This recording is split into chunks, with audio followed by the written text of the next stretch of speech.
Bhagavad Gita, Chapter 3, Text 21.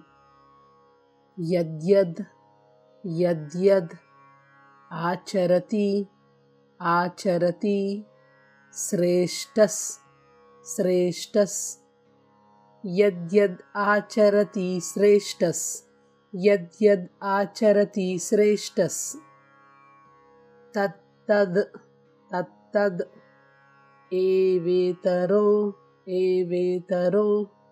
Janaha Janaha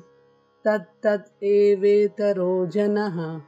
Tattat Evetaro Janaha Tattat Evetaro Janaha Yadyad Acharati Sreshtas Tattat Evetaro Janaha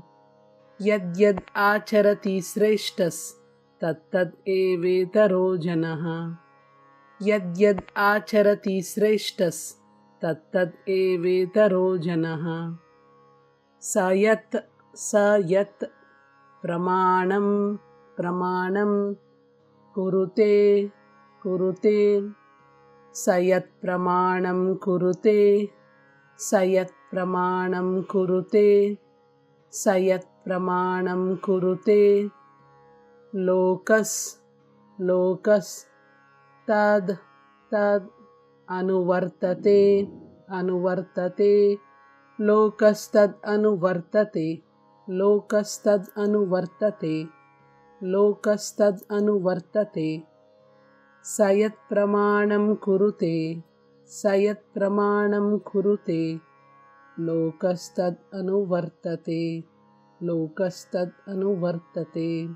Sayat Pramanam Kurute Lokastad Anuvartate Sayat Pramanam Kurute Lokastad Anuvartate